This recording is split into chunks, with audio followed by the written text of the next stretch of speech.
All right. Thank you everyone for attending today. I know you all have a lot going on, but I wanted to take a minute here to um, just get everybody up to speed on what's going on at both the federal and the state level. This is the MICA mission. Many of you know this. To those that came to our legislative day at the state capitol, I appreciate it. And you will understand that we are to improve systems and support communities in a way that leaves no one left behind. These are the 2026 legislative priorities: empower the community and personal engagement, focusing on mobilizing grassroots advocacy. This past year, we've done amazing at advocating for things that we need and to continue to fund housing first priorities. So thank you all.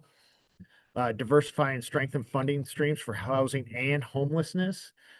We have seen a lot of attacks on the social safety net, and we want to make sure that the state and local resources are available to ensure that services on the continuity, on the continuum of care, not just for housing, not just for homelessness, but for housing and homelessness services.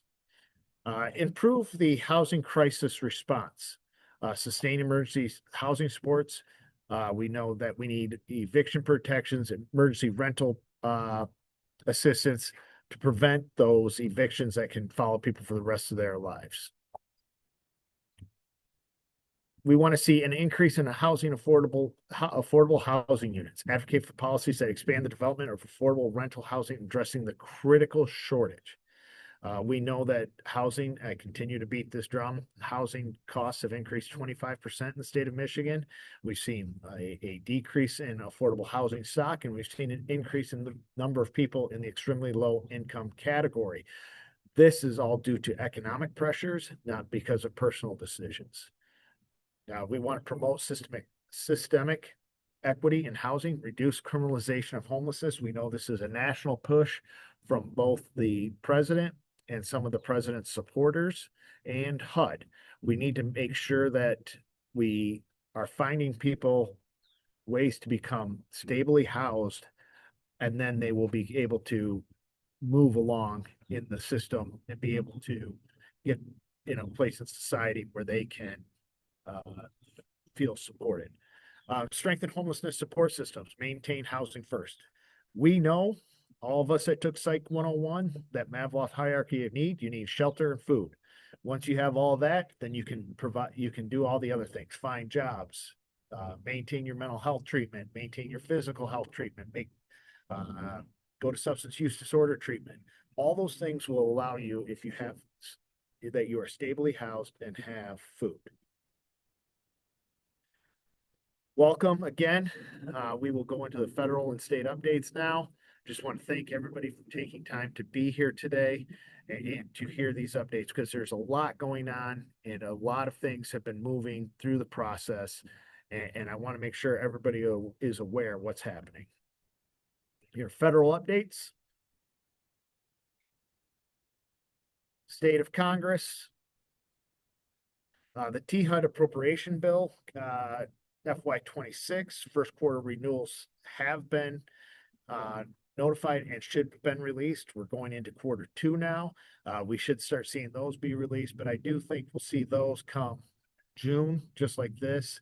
HUD seems to be slow rolling the release and tends to also put them at the end of the quarter, not during the quarter.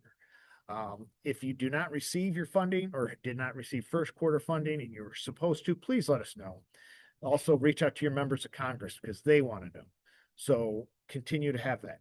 To set this backdrop, President's budget proposal had $1.5 trillion for defense spending. That does not include the war. That includes just baseline defense spending, and which required all of their non-defense spending to take a 10% cut. Department of Homeland Security is still not funded for this fiscal year. It's still going on. Now they're talking about doing another another reconciliation bill to fund Homeland Security. They're also talking about removing the filibuster in the Senate. The Senate has sent over a bipartisan proposal to the House. The House does not seem quick to act on it. However, there's been a lot of pressure on Speaker Johnson in the last few days to take that up. Amongst Americans right now, the Iran war and economy issues are the top two issues that we're seeing across the board. It's weighing heavy on everybody's mind. We know what the Iran war is doing to fuel prices and for energy prices across the country. That's going to start trickling down into every section of your life, from your food to your clothing, anything that needs fuel to move the goods to market is going to actually be impacted. We saw Spirit Airlines go out of business this weekend after being around for almost 30 years. So, there's a lot going on in the economy that has created a lot of instability and worrying a lot of the electorate. Just want to also quickly go through for those that weren't here last month, the president's HUD proposal. Programs not funded are the big ones: CDBG, Home Investment Partnership, which if you're in Congressman Molinar's district, he's a huge fan of. So talk to his office about that. HOPWA, Indian Housing Block Grant, Pro Housing, and Eviction Protection Grants, and Fair Housing Initiatives. None of those were funded in the president's proposal. There was also no funding for new permanent supportive housing construction. So we know it takes a lot of money to get things moving. We know it takes a lot of capital investments to build things out. But without that funding from the federal government, it's going to be hard to build new permanent supportive housing. And then one thing that we're seeing an increase across the board and across the country is homeless youth. And there was no funding for the homeless youth demonstration project.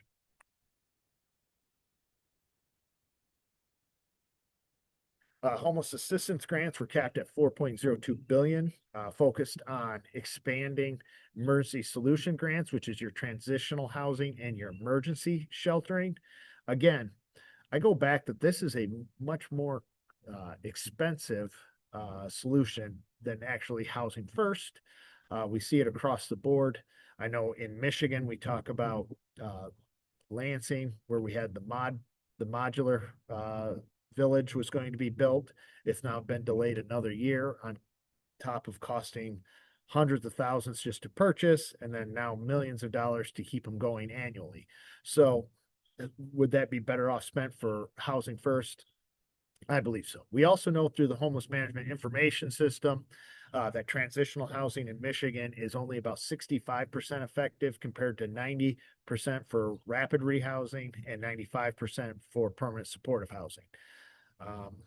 HUD rental assistance, changing the community service requirements to 20 hours of approved work activities per week, and then a 5-year time limit with exemptions for people with disabilities, those over 65. So, this is really going to impact a lot of people that need rental assistance. Then tenant-based rental assistance was a $608 million increase, but because of rent increases across the country, not just in Michigan, but across the country, we will not cover all contracts. Not all the contracts will be renewed, therefore being a cut. The one big one that I saw in the other sections was there was a prohibition on public housing authorities from issuing any new vouchers or otherwise new families. This is huge. If you have a housing voucher available that normally has been a lifeline for people, you won't be able to give that to that new family, that new individual. The only exceptions are going to be for HUD VASH and family reunification.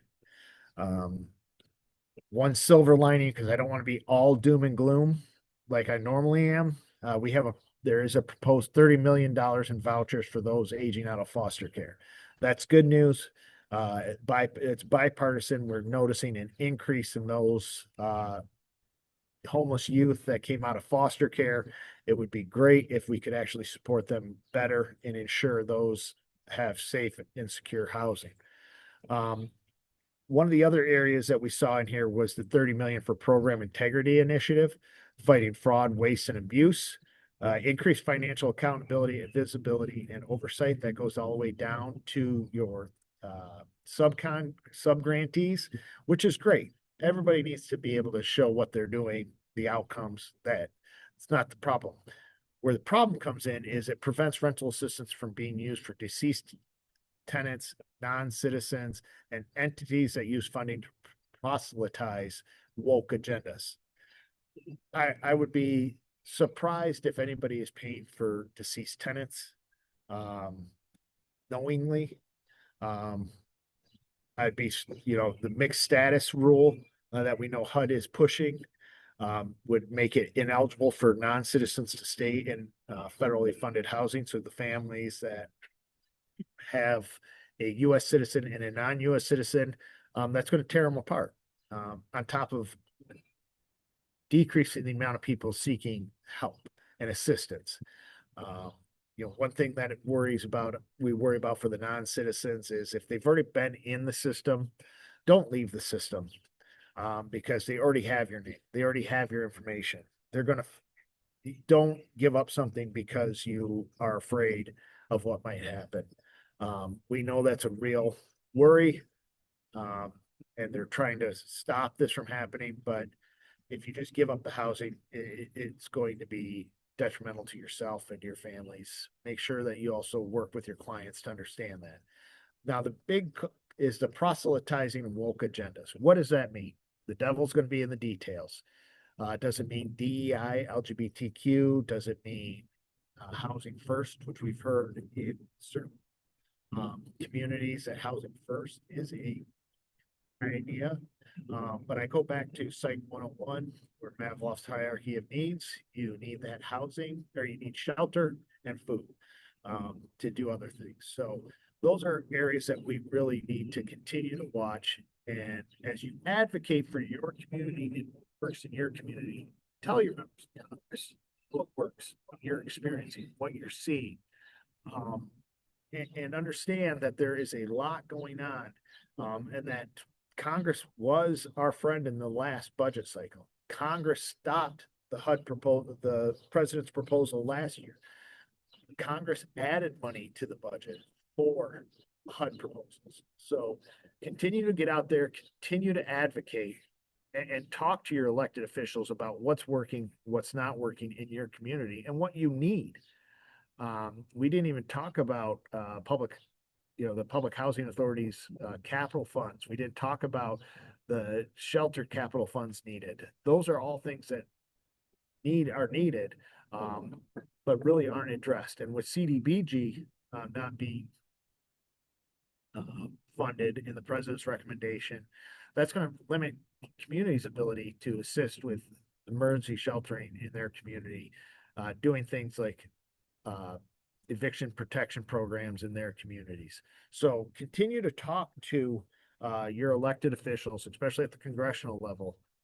I will say that we have a very supportive congressional delegation.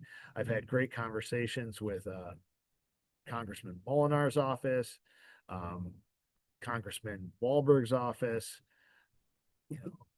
Congresswoman McDonald Rivets, Congresswoman Haley Stevens, and on top of our two U.S. senators, we've had some great conversations. They understand the need of this, and even the congressman from the first district was very supportive of Housing First and pushed his party to support the Housing First proposal. So, very, very great work by all of you building these relationships and talking about what works in your community and what doesn't. I just want to also highlight the Safeguard American Voter Eligibility Act. Again, it's still passed the House, it's still sitting in the Senate. It's controversial, as I said before, amongst both parties. Supported by the president, requires re-registration, proof of U.S. citizenship at an election office, not your DMV, not your Secretary of State's office, not your post office. This would require you to go to your city clerk, township clerk, county clerk, and register there. And then they also I talked about the strict voter roll purging when they did this law in Kansas. 0.03% of those people found on the voting roll were not eligible for voting, when over 17,000 people were purged from the voting rolls that were eligible for voting. So, puts an undue burden on a U.S. citizen on their constitutionally guaranteed right. Nick, Now I want to talk. sorry, this is Amy. What is the timeline for the Senate to make a decision? Like, when will we know? True. The Senate could act tomorrow. It could act. Right now, there is a lot of pushback by both Republicans and Democrats because of some of the things that are required as far as the limits on absentee voting. No reason absentee voting. That really impacts rural communities, which tend to lean more Republican. Also, people are going to be required to go to their election office. Our neighboring states to the west, Wyoming, Kansas, Nebraska. When you get out into those western parts of those states, it could be 3-4 hours to the nearest election office, round one way. So people are not going to re-register to vote. And even if you've been at the same address for 20 plus years, you would be required to re-register in person to prove your U.S. citizenship. So that's really why it's not popular amongst the Republican Party.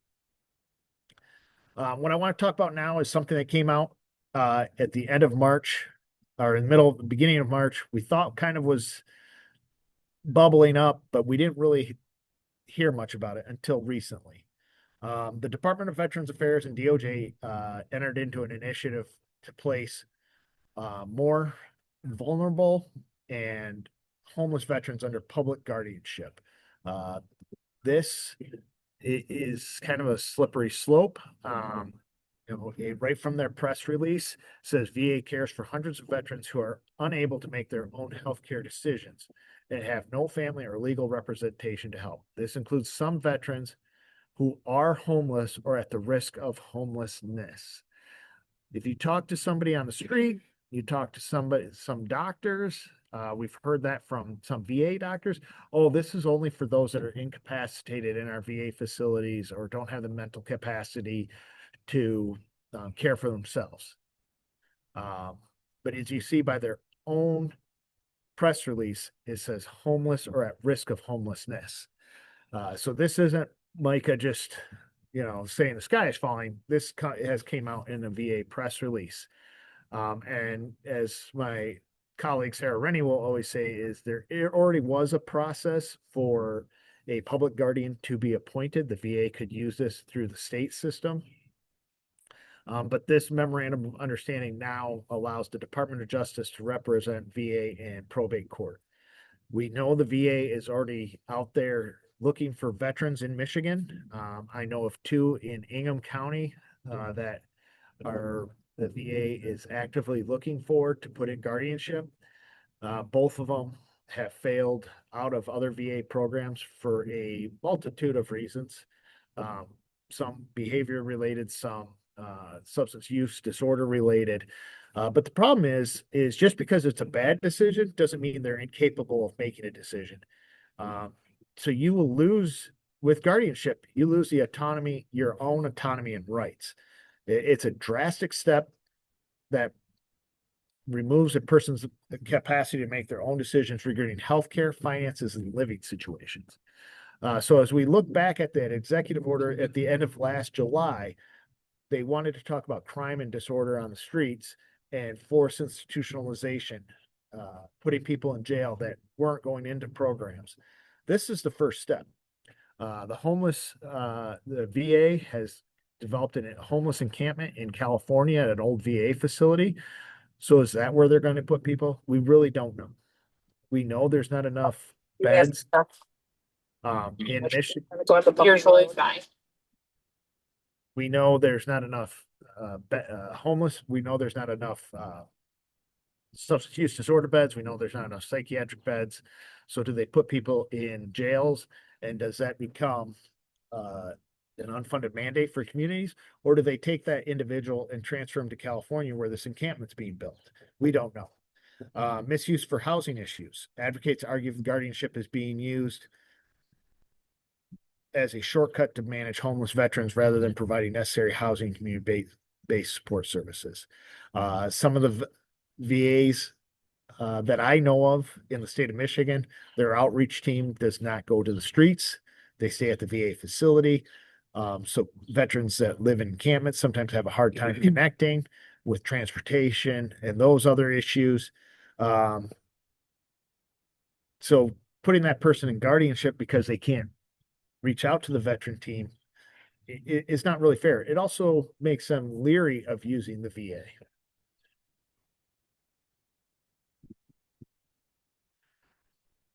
We do know, excuse me here, we do know that due process concerns potentially acts as advocates pursuing guardianship raise questions about legal oversight and whether veterans have the proper representation. We do know one way that the VA is going to approach this is they'll talk to the veteran, say, we want to help you make financial decisions. We're going to take over as your conservator. All you have to do is sign this. We're here to help. Those types of things. Veteran signs over the conservatorship. Then if they have substance use disorder, they'll say, we can really make better decisions for you. We can get you into programs, but you have to let us make those decisions and find the program for you. And they're going to sign away their rights. They're not going to go to probate court. The VA is trying to avoid VA court or probate court because they know they will have to have representation and notification that's going on. So that's the other rub is when they are intentionally not saying what is going to happen. Irreversibility, guardianships are difficult to reverse. They're also hard for the veteran to get into court, hard to find representation.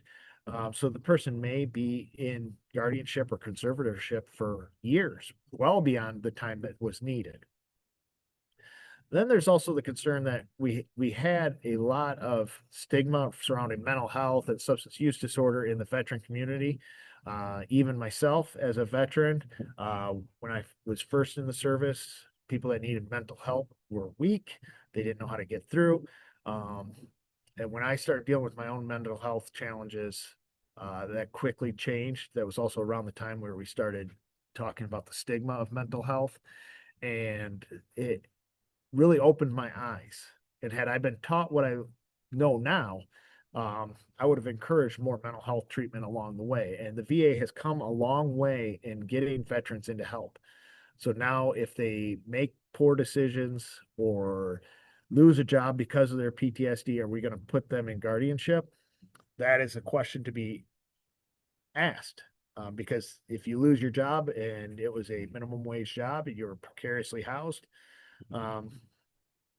could they be put into guardianship or conservatorship? And then veteran groups are not alone. So you can talk with different veteran groups. Paralyzed Veterans of America and Iraq and Afghanistan Veterans of America are adamantly opposed to this. They're actively speaking out on it. They're doing press releases. They're doing speaking engagements. However, the VFW, Veterans of Foreign Wars, signed off on this proposal and was in the press release by the VA. So, we really don't understand what the VFW was told versus what they believe this was for. So there is some disconnect in the veteran community. And Nick, if I could point out in the chat as we wrap up this topic, our latest episode on our podcast spends a better part of an hour unpacking this, and Nick does a phenomenal job incorporating his military background with Sarah's legal perspective on the implications of this. And so if you want to grab that link to share this out on your social media, they do a great job of making it very accessible to the average person, even listening on this topic. If you could share that out, it's also on Spotify, Amazon, all the things. But they really do a deep dive, but in a very accessible way on this topic with their expertise. Thanks. Thanks, Amy.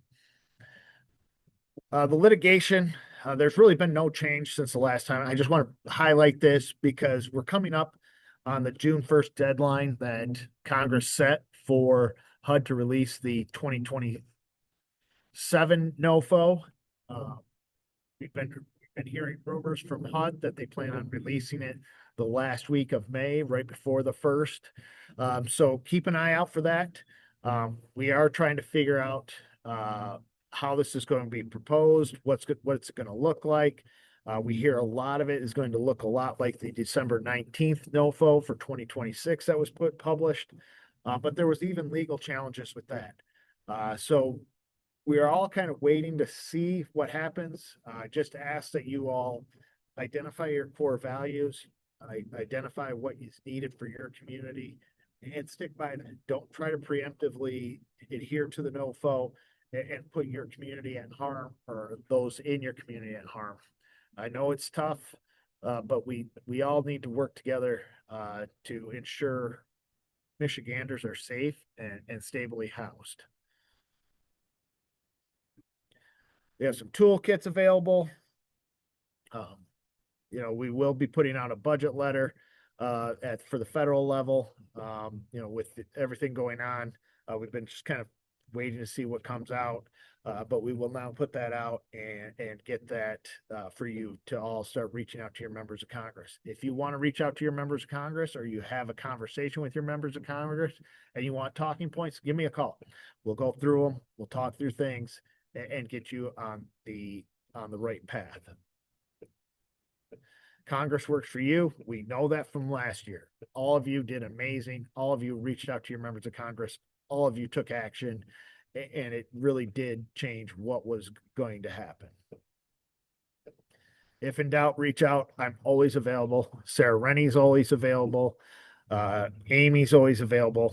We're here to assist you and navigate these times that are really hard for a lot of different organizations and especially our constituency that we serve, which is the homeless constituency and the precariously housed, and how they react and what is needed for them to support them going forward.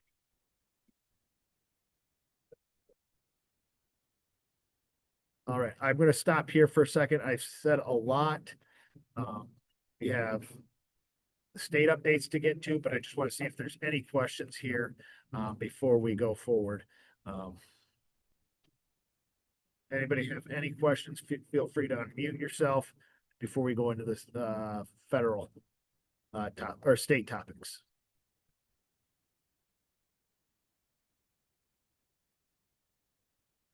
All right, on to our state updates. Lots been going on in the state. Governor released her budget proposal on February 11th. The House and Senate took over on their budgets and started working up their proposals, and they were released last week. Correct?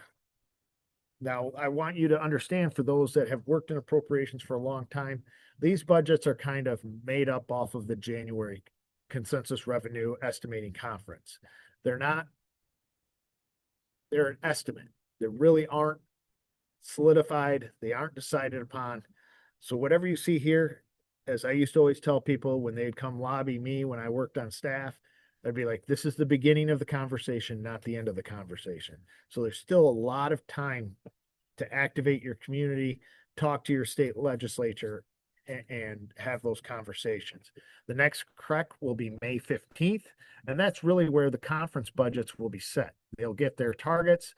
They'll meet, the Senate and the House will meet, come up with a proposal, and then there will be an up-down vote in both chambers on passing of the budgets. Statutorily, the budgets must be passed by July 1st, but being a legislative nerd, I can tell you there is no penalty if they don't hit that. Besides a lot of consternation, wailing, and gnashing of teeth. But I anticipate, after talking to both the House and the Senate, that they will hit the deadlines this year because it's an election year and they don't want to drag this out into after the primaries in August. So school aid and your state department budgets should be released by July 1st.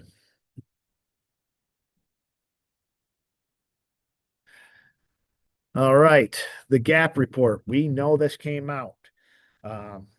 and we had a lot of conversations on this. We saw what was available for those in extremely low income. We know that we saw an increase in extremely low income renters, decrease in available and affordable units, all bad news. So what? We needed an increase in rental assistance. We needed eviction protection grants. We need more investment than just at the missing middle. However, it was not an either or, but an and situation. Well, your advocacy paid off. Those people that came to legislative day hit a home run out of out of the advocacy day. We ended up getting Section 406 in the Senate Leo budget, labor, labor, labor, and economic opportunity. Sorry, I was having a mental break here. Labor, labor and economic opportunity budget. That includes the MISHDA budget. We had Section 406 that put 30 million for eviction protection and housing first priorities, which include rapid rehousing, permanent supportive housing. So that is great news. We need to continue to talk about it. That came out of community development block grant funds housed in MISHDA. But it was not included in the House budget. So if you have a House member that is a Republican, reach out to them, talk about it. I'm talking to the House. Everybody understands that this is not an either or conversation, that this is an and conversations on both sides of the aisle. I've had some great conversations, but I need it reinforced by locals. You all are the ones with boots on the ground. You all are the ones that can talk this over with your member of the state legislature. You know, if it comes out of community development block grant, if it comes out of the housing community development fund, if it comes out of the general fund, we need this money. We need this money to actually impact homelessness. We know that every year there's about 33,000 unhoused Michiganders, and every year we put between 16 to 18,000 Michiganders into homes, and they stay housed, which means we get that many more back into homelessness that are just first time homelessness. We're seeing about 17 to 18,000 a year. So we really need to invest in our support services and really build a robust homeless response system. I just want to thank you all. I want to highlight the advocacy day. We had an incredible day. We had 125 participants. In fact, I think it was even more than that by people that just dropped in to say hello and spend some time with us. We had 37 scheduled meetings. All of them went off that I know of. I didn't hear of anybody not meeting with staff or member. They had dozens of impromptu meetings. We had people come into the advocacy day. And then we had our hearing. And for those speakers, Lisa, Rosie, Khadijah, Eric, and Kirsten, all of you knocked it out of the park. The hearing was only supposed to be 30 minutes. I was told by multiple people, keep it short. I was told if at a half hour, Senator Irwin's going to stop the hearing, and it went on a full hour because everybody spoke truth to power. They all spoke about what they're seeing in their communities, and it had an impact. Republicans came up to me afterwards and said, we need to help. Let me know what we can do. Democrats, because they're in the majority in the Senate, said, you know, where can we lean in on this? What do we need to do? And that led directly to Section 406 being added to the budget. So thank you, thank you, thank you. We need to maintain the COCs and housing first. I'm putting out a lofty goal there. So if you did not attend this year, we're going to have 200 participants next year and over 70 meetings. We are going to continue to advocate for those that we represent and the communities we represent to ensure no one gets left behind. And, you know, we can do this. Michigan, I was just at it. You know, I'm here at the Region K convening. Regional Housing Partnership meeting, and it is amazing how when I go across the country to these conferences, talk to my partners in other states, how they call themselves a purple state. Michigan is truly a purple state.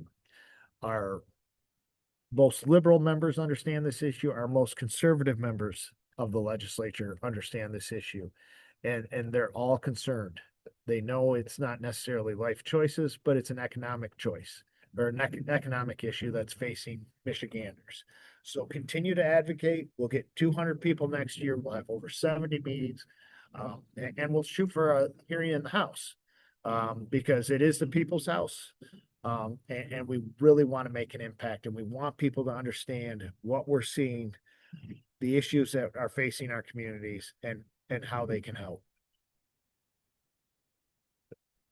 Where you come in, I want to hear what's happening in your communities. I want to hear the issues, your successes. Have you had a good meeting? Have you had a bad meeting? Do you not know who to talk to? These are all things that are going on right now that we continue to advocate for. Congress Plus, go there. We're tracking the legislation. We're talking about bill summaries. We will send out an email that has the call to action to Congress, a call to action to the state legislature, and we will make sure that those are published. We get them out to you, and that you all can reach out and continue to do that.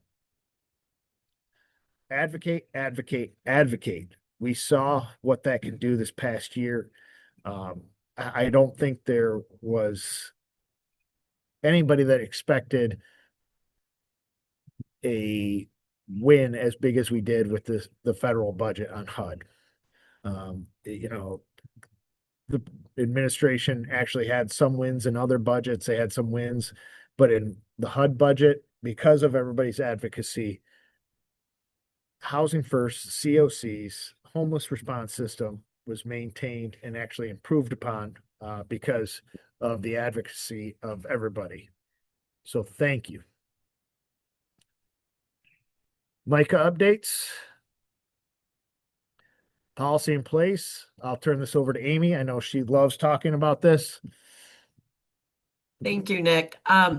We have a couple different platforms and methods in which we try to get advocacy information out to you. And one of those is our policy in place video. We take 2 minutes or less, and Nick and Sarah and Eric will take a topic and give you a quick overview on that. So please look for this image on our social media channels. There's also a dedicated playlist to it on our YouTube channel, and you can share those out as well. So just keep an eye out for those. Thank you. And I'll drop a link in the chat, but this is our upcoming training. We have our whole spring and summer pretty much locked down, and I'll drop a link in the chat where all these courses are available for registration. Especially the May 18th one is coming up soon. So if you haven't yet, if that's of interest to you and your staff, please make sure you register. And I do want to point out the opposing the criminalization of homelessness. This is important for everybody.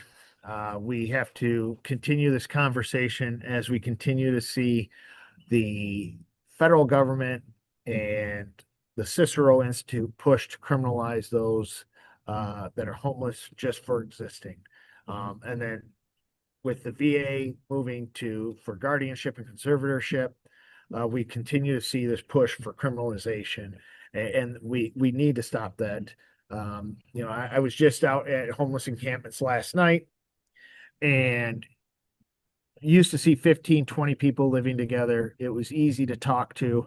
It was easy to connect them to the services. It was only a minute walk off the road. Now we're spending 20, 30 minutes getting back to places. It's 2, 3 people. We're just pushing people further and further to the margins, making them more vulnerable, making them harder to connect to services. So we really need to stop criminalizing individuals that are homeless just for existing.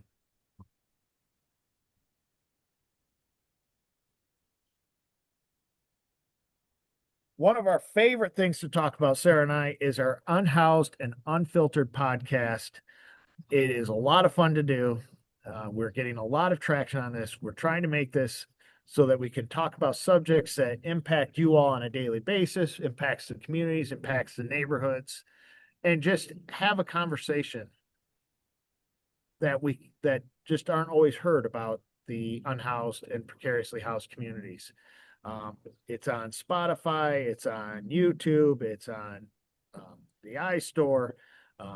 When you're going to work, commuting to work, and you have Amazon, you can call it up on Alexa. Alexa will play it for you. I listen to it in my car. Don't like listening to myself talk, but my kids got a big kick out of listening to me talk for 45 minutes the other day. But if you have any ideas or if you want to be a guest, please reach out to myself, Sarah, or Amy. We would love to talk to you, see what we can do, and just continue educating people about the state of homelessness and what people go through that are homeless, precariously housed, and the service providers in the communities. So And please. if I could augment what Nick said, Nick and Sarah are really talented, but they're not professional podcasters. And we talked about doing this. They have done an excellent job in making this, again, accessible, understandable, very engaging to listen to. And Nick is not paying me to say this. I mean this sincerely. And it's a quick listen, and it really just breaks down some of these topics in a very accessible way. So please take a listen to them. We're almost to 200 downloads. We'd like to reach that by the end of the week. And we just launched it, just over a month ago. If you're more of a visual person, they are on YouTube as well, and you can see them in action. So please definitely take a listen, subscribe, like, and definitely leave a review if you would. Thank you. And I just want to, it is really important issues we're talking about. We've talked to lawyers. The last episode was on the veteran guardianship. Share that with your networks. Share that out to the community so that they understand what is going on to those that are precariously housed and homeless in their community. And then our last plug for some MICA opportunities and things going on. It's not for a while yet, but it's our Breakfast of Champions. It's in August.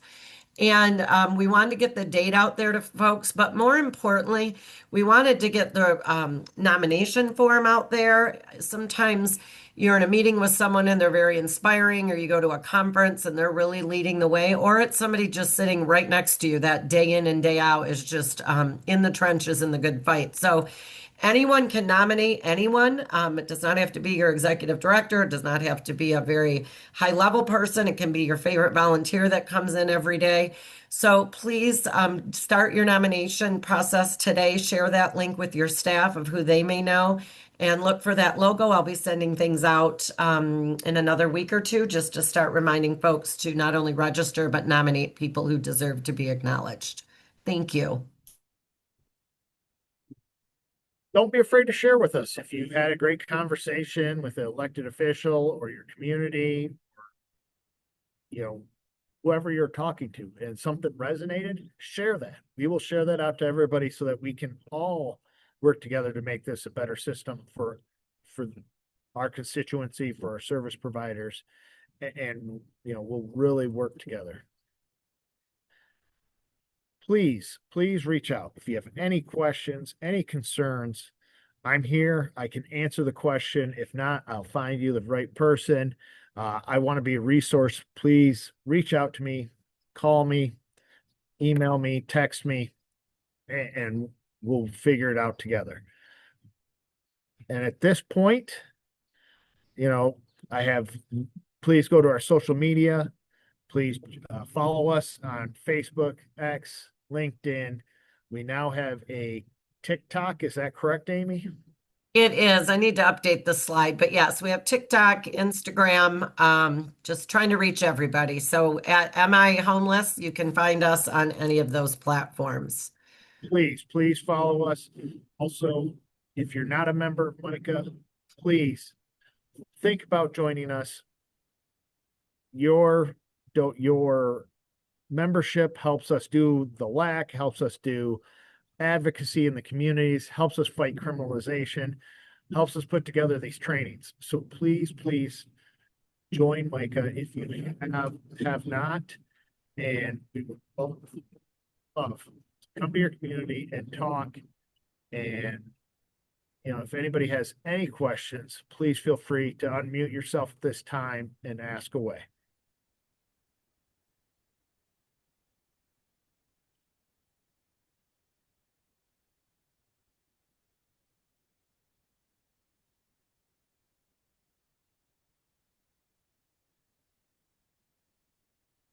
All right, seeing that we don't have any questions, um, as we go through this budget process, you'll see me do more of the public policy minutes that Amy talked about earlier.